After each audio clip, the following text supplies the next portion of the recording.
Now let us try to understand the fourth definition of education technology, that is educational system technology.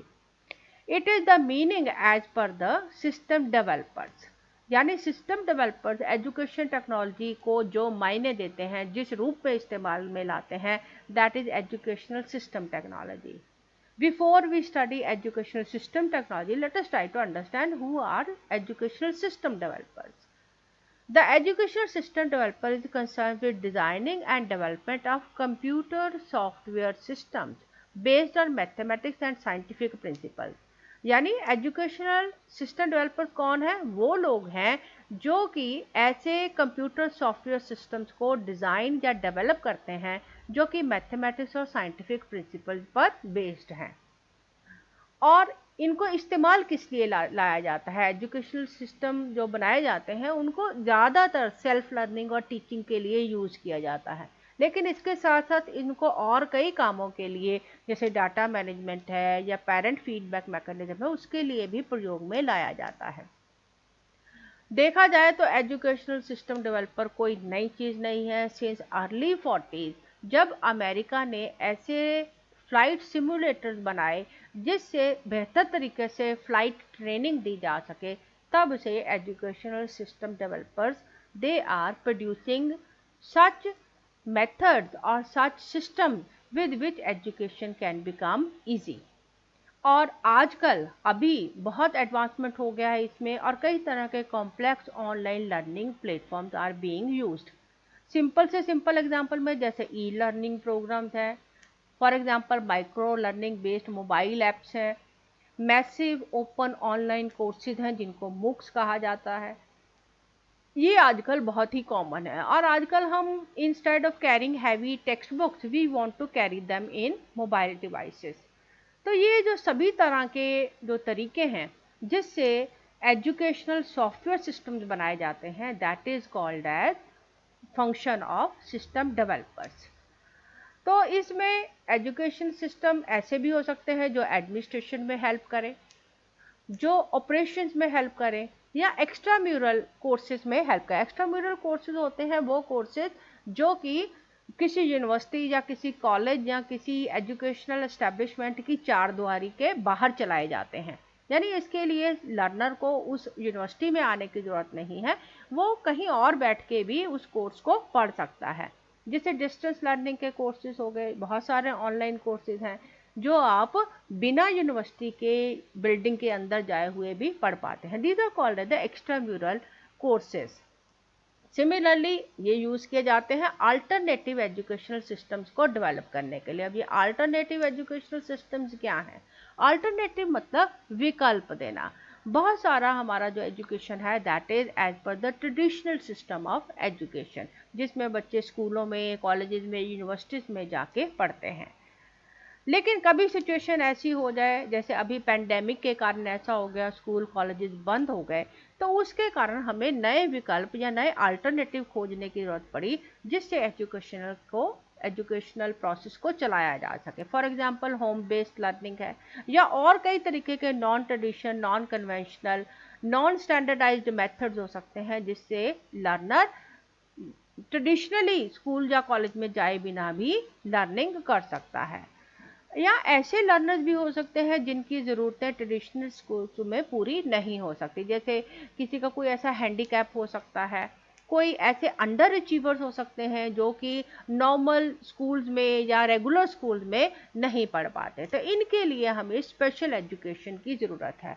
तो educational system developer इसमें भी बहुत सारा important role play करते हैं. They produce alternative educational system. इसके बारे में भी हम आगे चल के बहुत कुछ पढ़ने वाले हैं अल्टरनेटिव एजुकेशन सिस्टम में, क्योंकि बहुत सारे, जब हम इंक्लूसिव एजुकेशन की बात करेंगे तो हम देखेंगे उसमें अलग अलग लर्नर्स हैं. सभी तरह के लर्नर्स को स्कूल में सही तरीके से अगर हम नहीं पढ़ाएंगे तो we will not be able to include them. और अगर उसमें हम एजुकेशन टेक्नोलॉजी का प्रयोग करेंगे तो we will be able to cater to the needs of all individual learners. तो उसमें एजुकेशन सिस्टम डेवलपर्स बहुत इंपॉर्टेंट रोल प्ले करते हैं by providing us alternative educational system. तो ये बेसिकली रोल्स है, ये वो काम है जो कि एजुकेशनल सिस्टम डेवलपर्स करते हैं. अब इन कामों को ध्यान में रखते हुए एजुकेशनल जो सॉफ्टवेयर बनाए जाते हैं वो कई तरह के हो सकते हैं, और ये जो सभी तरह के एजुकेशनल सॉफ्टवेयर हैं इनको हम कई तरह से कैटेगराइज कर सकते हैं। जैसे मेजर 3 कैटेगरीज हैं, they are used for teaching learning, they are used for research and publication and they are used for special need software.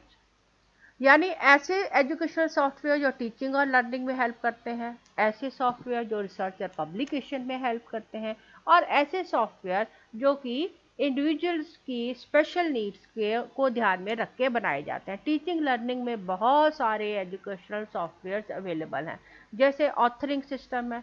Authoring system is for developing own instructional software that is for building multimedia content that can be used on a website। तो आप अपना website का content बना सकते हैं, अपना instructional software बना सकते हैं जिससे आप अपने मटेरियल को पब्लिश कर सकें या प्रिंट कर सकें। नेक्स्ट इज ट्यूटोरियल सॉफ्टवेयर, जिससे आप टीचर जो है स्टूडेंट्स को नई लेसन, नई इंफॉर्मेशन, नई जानकारी प्रैक्टिस के लिए या इवैल्यूएशन के लिए या परफॉर्मेंस एनालिसिस के लिए ट्यूटोरियल्स को यूज़ कर सकता है। ड्रिल एंड प्रैक्टिस सॉफ्टवेयर हो सकते हैं, वो सॉफ्टवेयर जो कि स्टूडेंट को, लर्नर को टेस्ट और एग्ज़ाम्स देने के लिए हेल्प करते हैं या रिवीजन के लिए, प्रैक्टिस के लिए हेल्प करते हैं। सिमुलेटर यूटिलिटी सॉफ्टवेयर मतलब वो सॉफ्टवेयर जो कि टीचर्स क्विज लेने के लिए, टेस्ट और ग्रेडिंग बुक्स वगैरह बनाने के लिए यूज़ करते हैं। अलग अलग कामों के लिए ये सॉफ्टवेयर डेवलप किए जा सकते हैं। मैथमेटिक्स सॉफ्टवेयर ये ज़्यादातर ड्रिल वर्क के लिए यूज़ किए जाते हैं, प्रैक्टिस के लिए यूज़ करते हैं, प्रॉब्लम सॉल्विंग के लिए यूज़ करते हैं ताकि लर्नर के स्किल को डेवलप किया जा सके। सिमुलेशन मतलब ऐसे आर्टिफिशियल इन्वायरमेंट बनाना जिसमें रियल लाइफ जैसा एक्सपीरियंस गेन किया जा सके। And graphic softwares which are used for creating or capturing or changing image for building online presentation। यानी आप ऑनलाइन कोई भी कंटेंट लेके आप उसको अपने हिसाब से मॉड्यूलेट कर सकते हैं ताकि आप अपनी प्रेजेंटेशन में यूज़ करें। और इसके साथ साथ बहुत सारी educational games, they are also use for teaching and learning.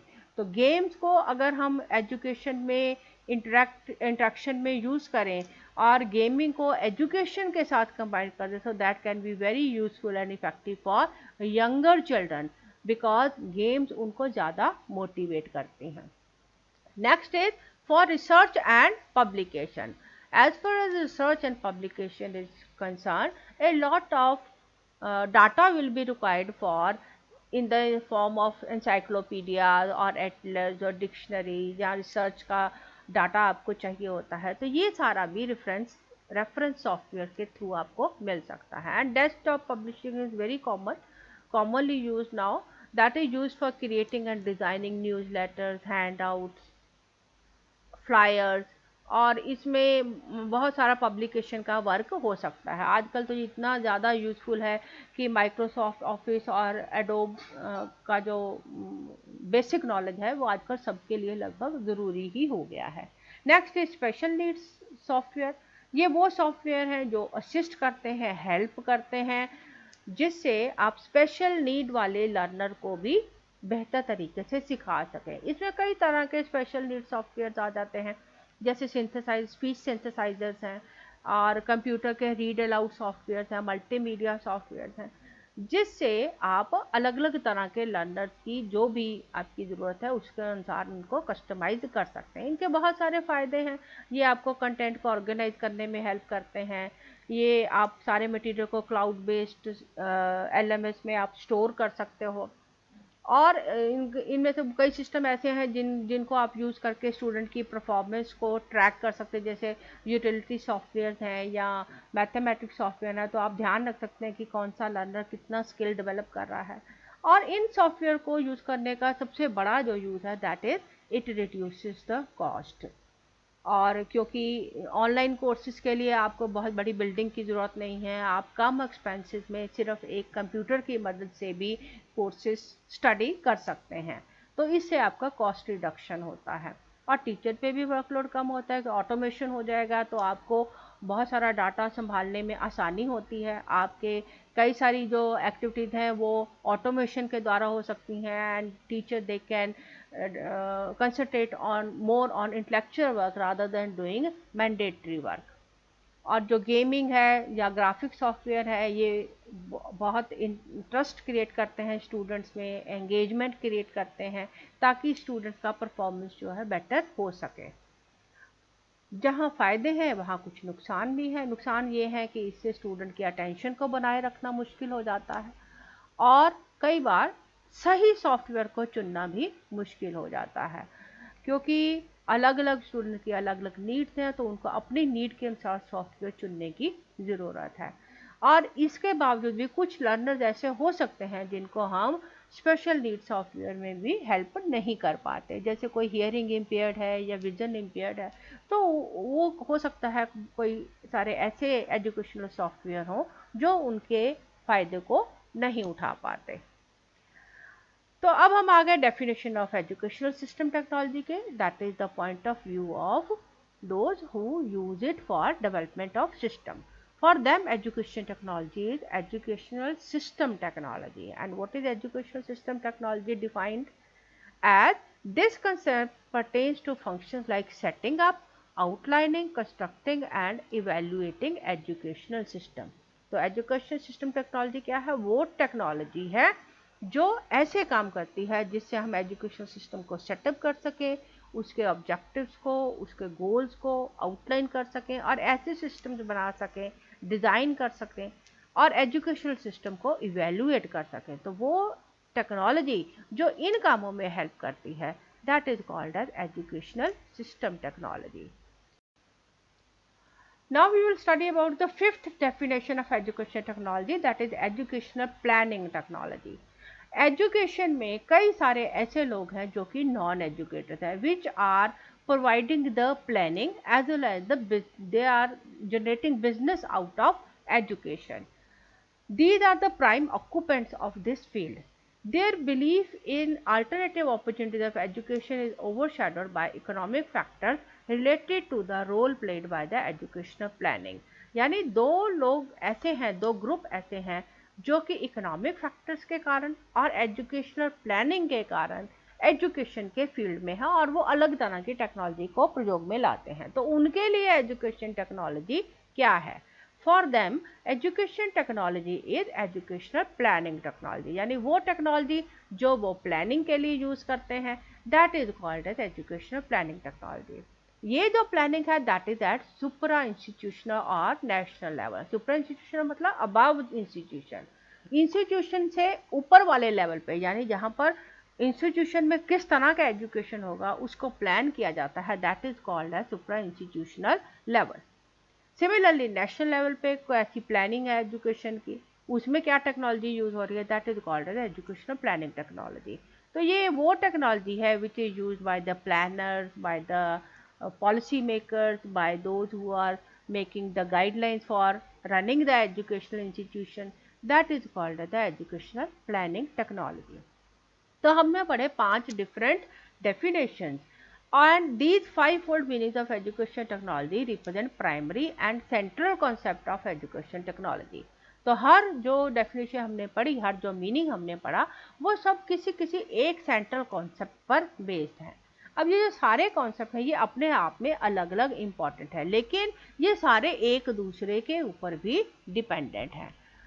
So according to that, Michel has given consolidated definition in 1978. This definition is comprising all the 5 definitions of education psychotechnology, educational information communication technology, educational management technology, educational system technology, and educational planning technology. This consolidated definition says education technology is an area of study and practice that is concerned with all aspects of the organization of the educational system amid procedures whereby resources are allocated to achieve specified and potentially replicable educational outcome. यानी education technology की एक single definition क्या होगी? वो education technology जो कि study और practice के ऊपर बेस्ड है, जिसमें ऑर्गेनाइजेशन या एजुकेशनल सिस्टम के सारे ही एस्पेक्ट्स इंक्लूडेड हैं. तो ये जो एस्पेक्ट्स ऑफ ऑर्गेनाइजेशनल या एजुकेशन सिस्टम है, ये क्या है, ये साइको टेक्नोलॉजी है या इंफॉर्मेशन टेक्नोलॉजी, यानी वो रिसोर्स प्रोड्यूसर हैं या सिस्टम डेवलपर्स हैं या मैनेजर्स हैं या प्लानर्स हैं, वो सब के द्वारा इस्तेमाल में लाई जाने वाली जो एजुकेशन टेक्नोलॉजी है, that is called as the education technology. इसमें वो सारे प्रोसीजर आ जाएंगे जहाँ पर रिसोर्सेज को एलोकेट किया जाता है ताकि हम ऐसे एजुकेशनल आउटकम्स को गेन कर सकें जो कि स्पेसिफाइड हैं, जो कि एजुकेशन के करिकुलम में, एजुकेशन की प्लानिंग में जो स्पेसिफाइड ऑब्जेक्टिव्स हैं उनको गेन करने के लिए हम जो भी प्रोसीजर लगाते हैं, जिस भी लेवल पे लगाते हैं, जिस भी काम के लिए लगाते हैं, ऑर्गेनाइजेशन के किसी भी एस्पेक्ट्स के लिए लगाते हैं, that will be called as educational technology. So we have studied that education technology is required to provide easier and more effective learning in relation to audience।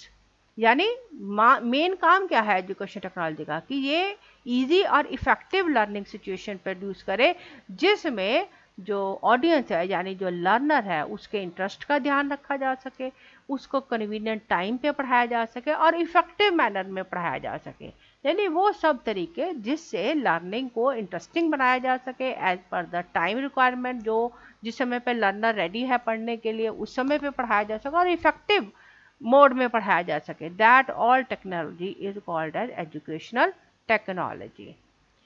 और क्योंकि रिक्वायरमेंट्स चेंज होती रहती हैं इसलिए एजुकेशन टेक्नोलॉजी में बहुत सारी developments आती रहती हैं।